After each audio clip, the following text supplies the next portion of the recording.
This is the live podcast with Manuel, living in full expression.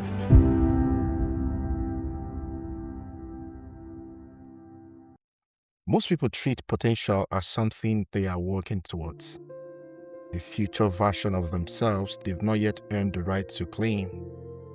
But what if that framing is the very thing keeping you stuck? The truth is not that greatness is ahead of you. The truth is that it's already in you. It has been there since the beginning. The only question worth asking is not how do I become more, but what have I been sitting on and why? That distinction is the difference between chasing your life and finally living it. And this is exactly where living in full expression begins.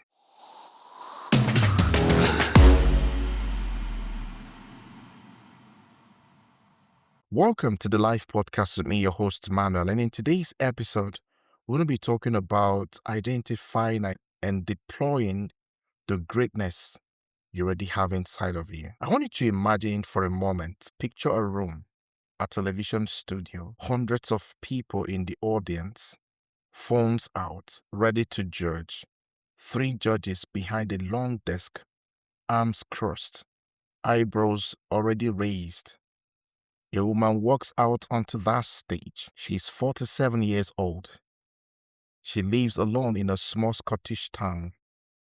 She has never had a professional opportunity. The crowd looks at her and decided, even before she opened her mouth, that this is going to be an awkward situation. You can feel it. The smirks, the sideways glances, the polite but loaded silence of people who have already made up their minds. And then she opens her mouth, and in the first 4 seconds, the entire room changed.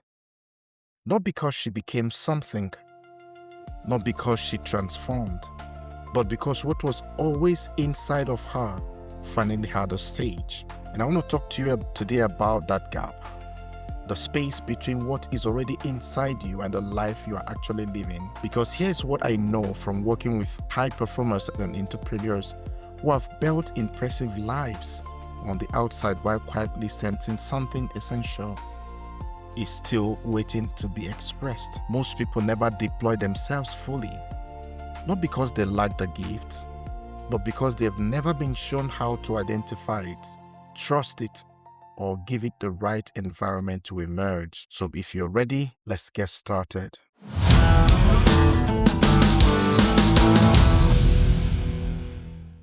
I want to start with something I read recently that stopped me in my tracks. An orange seed.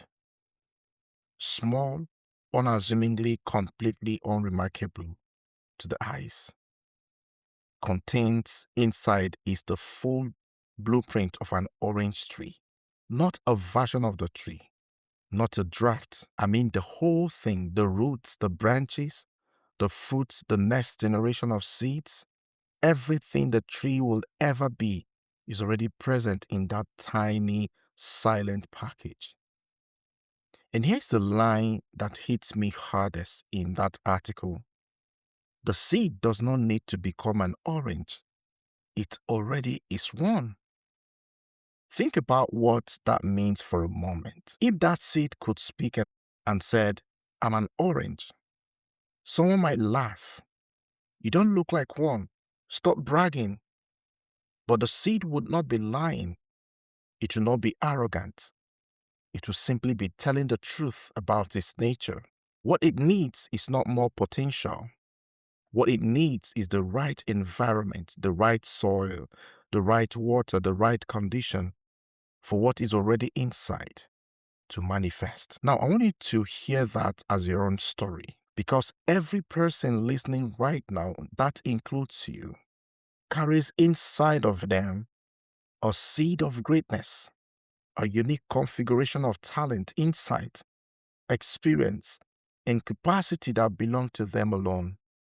Not a copy of someone else's seed, not an inferior version of a person or an inferior version of a more impressive life. I mean yours, original, complete, already present. The question is not whether the seed is there. It is actually. But the question I want us to walk through today is this.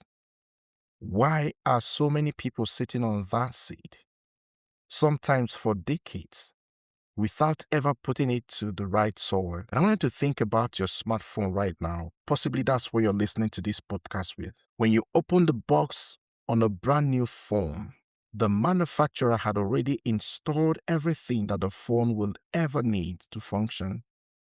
The camera is there, the processing power is there, the connectivity is there.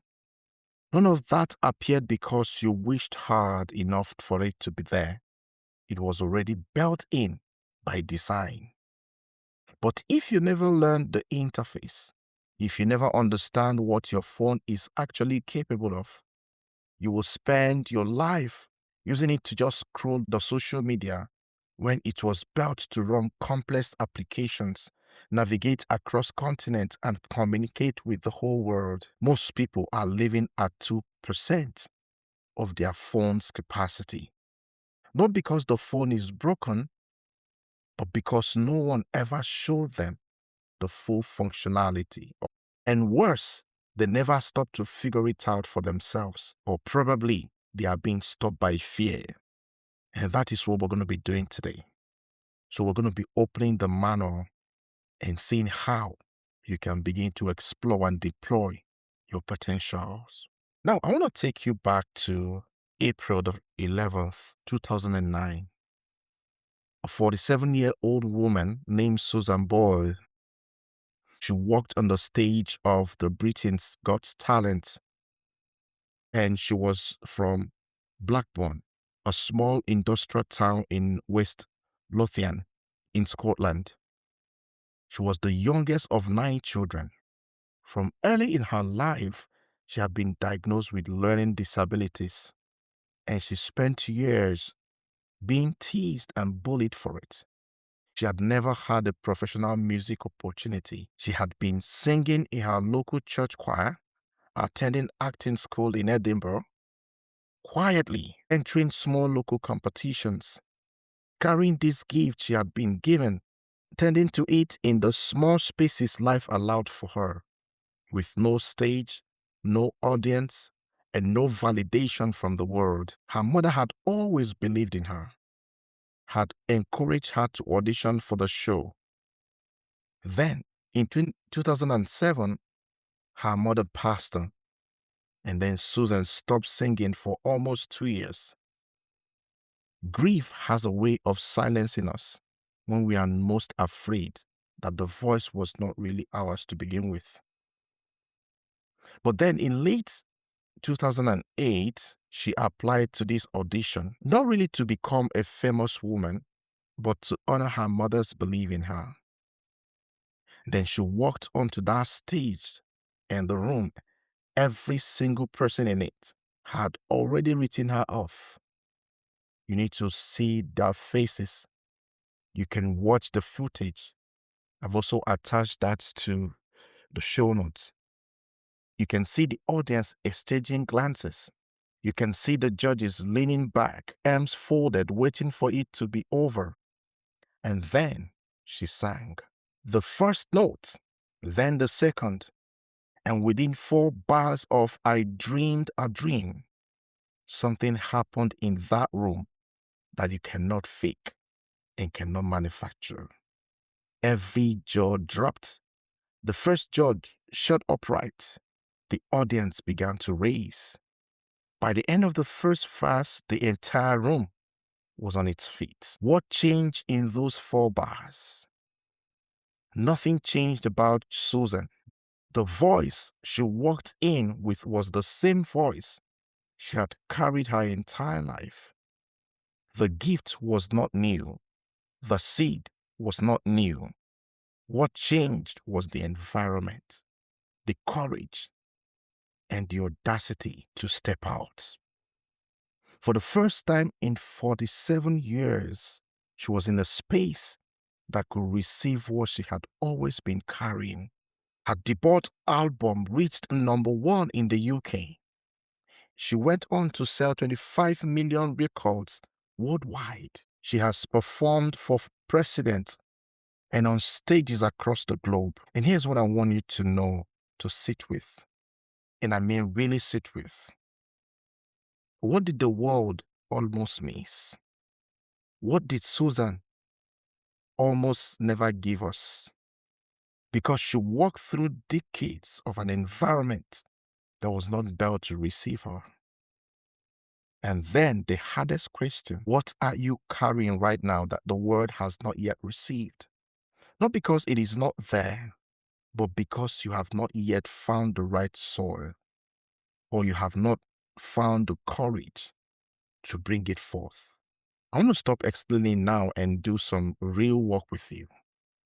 And what I'm about to ask you, I want you to actually answer them.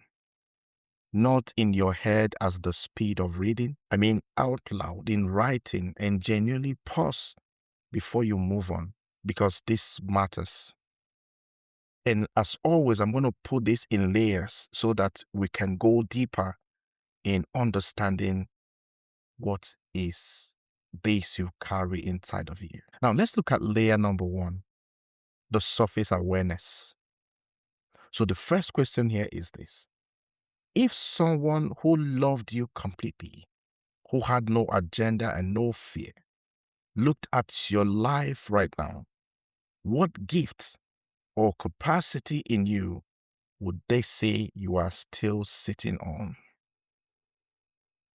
I don't mean performing at the level it deserves. I mean not fully expressed, present, but quiet. I want you to take a moment, what comes up, not what you wish were true.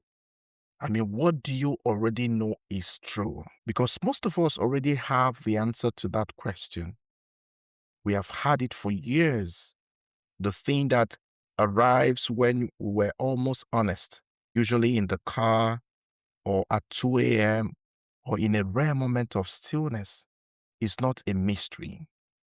It is something we have been cycling around, justifying, postponing, or quietly managing the grief of it. If something came up just now, I want you to know that that's not a coincidence. That is the seed that is knocking. Now let's look at layer number 2, the root identification. Now, with this, I want us to go one layer deeper. And this one takes a different kind of honesty. Now, here's the question. When did you first learn? I don't mean in words, but in the way that children absorb the rules of their world, that it was not safe to be fully what you are. Maybe someone laughed when you shared something you were proud of. Maybe you reached for something and the people around you made it clear that wanting too much was dangerous. Probably the environment was not hostile, maybe just small. And in a small environment, a large gift learns to make itself quiet to feed. What was that moment or the season when the seed was told, directly or indirectly, to stay in the ground? I am not asking you to perform an answer. I am asking you to feel for it. In your chest, in your stomach. Where did you first learn to make yourself smaller than you were? If something just surfaced, stay with it for a moment. That is not weakness. That is not self-pity. That is precision. You cannot fix a root you have never named. Now let's go to layer 3. Here is the question that changes everything, and I call this the separation and the reorientation. That story, the one you just traced, is it true? Or is it something you absorbed from an environment that was not equipped to receive you? Because Susan Boyle did not just become a world-class singer in 2009. She already was one. The room was simply finally equipped to receive her. The environment's inability to see you is not evidence of your inadequacy. It is evidence of the environment's limitation. What evidence already exists in your own life? Not what you hope might be true. I mean, what you already know is verifiably true. That directly contradicts the story that you're not enough, not ready, not the real thing. I want you to take that question seriously, because every person listening to this right now, which includes you, have done things, you have moved people, you have solved things no one else could have solved the way you'd solve them. You have had moments when your full self showed up and something shifted in the room. That is your seed showing up. That is your nature expressing itself despite the story. The work is not to become someone new. The work is to stop suppressing what you already are and find the soil in which it can finally grow. Now, here are 4 moves I want to give you that would help you to express yourself in full. And I call them the identify, trust, the soil, and the deploy. So how do you actually do this? So I'm going to give you these specific moves, not philosophy, not inspiration, but the actual sequence. And then move number 1 is identify the seed. Your gift is usually hidden in plain sight. It tends to show up in 3 phases, and I'm going to take you through the 3 phases. The first one, what do people constantly come to you for without being asked? Not what you have trained for. I mean, what people naturally reach for you for. That is a signal. And number 2 is this. What do you find easy that others find genuinely difficult? Not what you are proud of. What you take for granted that others labor over. That thing you take for granted are often your deepest gifts, because you have lived with them so long they feel ordinary to you. And the third one is this. What is the activity or mode of working in which you lose track of time entirely? Not enjoyment, I mean absorption, where the clock disappears and you emerge from it feeling more like yourself and not less. I want you to sit with these 3 questions this week. Your seed is at the intercept of those 3 answers. Move number 2. I want you to name it clearly. Vague potentials stay dormant. Precise potentials activate. There is a difference between I am good with people and I have the capacity to make someone feel seen and heard in a way that shifts their entire orientation to their own life. The second version is a gift. The first is a pleasantry. Write out your gift in 1 sentence. Make it specific enough that it could not belong to anyone else. If it sounds like it could be on a generic CV, I want you to go deeper with it. You are not a demographic. You are a specific seed. Move number 3. Find the right soil. This is the one most people miss. The seed is not the whole equation. The orange seed needs soil, water, and light to manifest what it already contains. The right environment is not a luxury. It's a requirement. Ask yourself honestly, is the environment I am currently in capable of receiving what I am carrying? Are the people around me built to meet the full expression of who I am? Or have I consciously found environment that keep the seed safely on the ground? Because the right soil is the combination of 3 things. Environment that challenge you to grow, relationship that believe in you before you believe in yourself, and work that actually requires your specific gift rather than a generic version of competence. So if your current environment is not that, you do not need to burn it down, but you need to be honest about what it is costing you. So here's move number 4. Deploy consistently, not perfectly. The seed does not wait for perfect conditions. It pushes towards the light with what it has already. Deployment is not a single dramatic movement of revelation. It is consistent, deliberate expression of your specific gift in the direction of your specific purpose every single day, in the smallest decision you make before the world gives you permission. Susan, for instance, did not wait for the Britain's Got Talent stage to be a singer. She sang in church. She entered local competitions. She kept the gift alive and active in the small spaces available to her. And when the right stage appeared, she was ready because she had never stopped being what she was. And that is the move. So keep being what you are in every space that will have you. until the right space finds you, or you find the right space. There is a diamond analogy I need to close with because it completes something important. A rough diamond sitting in a rock looks like nothing. Someone who does not know what they are looking at walks right past it. But the diamond is not becoming a diamond while it's sitting there in the dark. It's already one. What it requires is a cutter. Someone who knows its specific structure, understands where the facet lies, and applies precisely the right pressure in precisely the right place to let the lights through. You are a diamond. This work, the honest, sometimes uncomfortable excavation of what is actually inside you, is the cutter's work. So here are 3 things to take away from today's episode. 1, I want you to answer the 3 identification questions that I asked earlier. What people reach for you for, what you take for granted that others find difficult, and where you lose track of time completely. Write the answers down. Your seed is at the intersection. Number 2, write your gift in 1 sentence. Specific, undeniable, yours alone. Test it against this question. Could this sentence belong to anyone else? If yes, I want you to go deeper. The third thing is this: audit your soul. Name 1 environment in your life right now that is actively receiving your full expression and 1 that is not.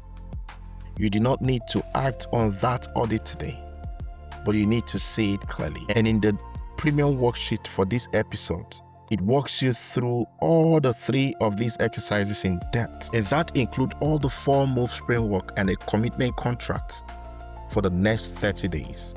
So if you're serious about doing this work, it is waiting for you on the show notes. You can quickly go there and get a copy of it. And if this episode landed well for you, share it with 1 person you know is sitting on a seed the world has not yet seen. Sometimes, the most powerful thing you can do for someone is hand them a mirror. Here's what I want to leave with you today. But I want you to always remember this. You were never waiting to become enough. You are already. So go live it. This has been the Life Podcast with me, your host, Manuel. And until I come your way in our next episode, keep living in full expression.